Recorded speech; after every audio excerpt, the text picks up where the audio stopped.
श्रीमद् भगवद गीता को सुनने के लिए सब्सक्राइब करें शांत मन भक्ति यूट्यूब चैनल को।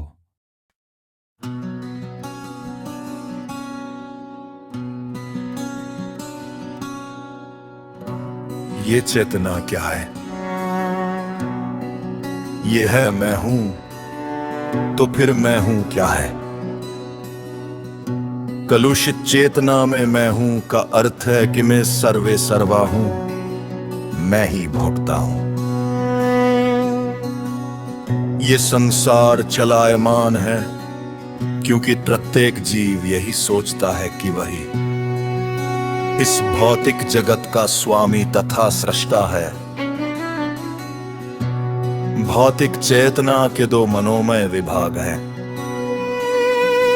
एक के अनुसार मैं ही सृष्टा हूं और दूसरे के अनुसार मैं ही भोक्ता।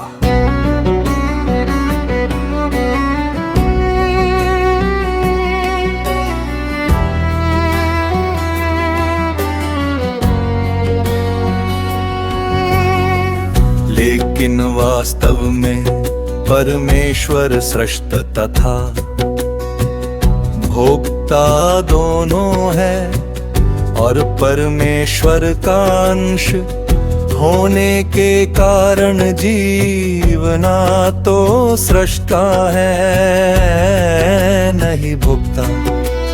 मात्र सहयोगी है वो सृजित तथा भुक्त है।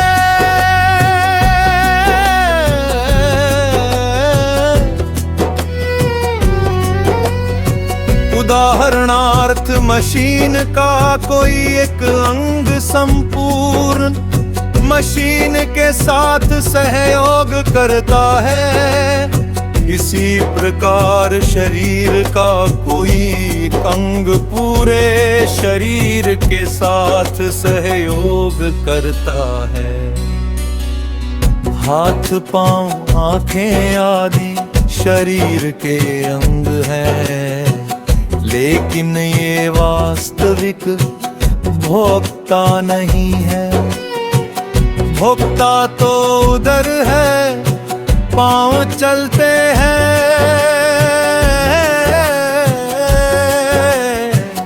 हाथ भोजन देते हैं, दांत चबाते हैं, और शरीर के सारे अंग उदर को तुष्ट करने में लगे रहते हैं, क्योंकि उदर ही प्रधान कारक है जो शरीर रूपी संगन का पोषण करता है।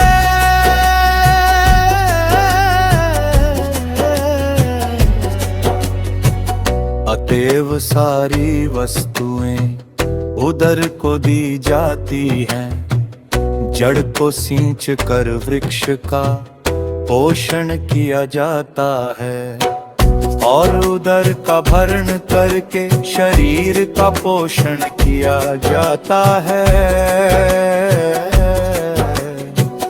क्योंकि यदि शरीर को स्वस्थ रखना है तो शरीर के सारे अंगों को उदर पूर्ति में सहयोग देना होगा। इसी प्रकार परमेश्वर ही भोक्ता तथा सृष्टा है।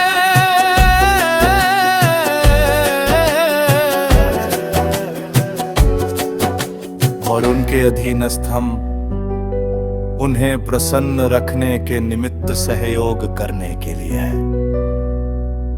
इस सहयोग से हमें लाभ पहुंचता है, ठीक वैसे ही जैसे उदर द्वारा गृहीत भोजन से शरीर के सारे अंगों को लाभ पहुंचता है। यदि हाथ की अंगुलियां ये सोचे कि वे उदर को भोजन न देकर स्वयं ग्रहण कर ले, तो उन्हें निराश होना पड़ेगा। सृजन तथा भोग के केंद्र बिंदु परमेश्वर है, और सारे जीव उनके सहयोगी हैं। सहयोग के कारण ही वे भोग करते हैं। ये संबंध स्वामी तथा दास जैसा है।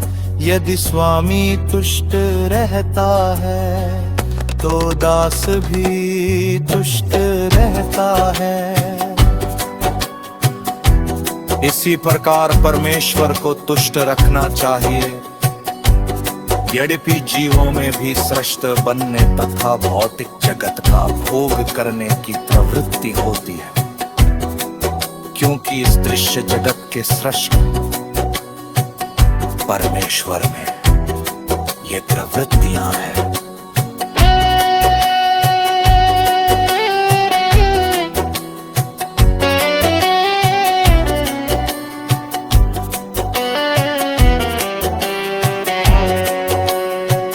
अतएव भगवत गीता में हम पाएंगे कि भगवान ही पूर्ण है, जिनमें परम नियंता नियंत्रित जीव दृश्य जगत शाश्वत काल तथा कर्म सन्निहित है।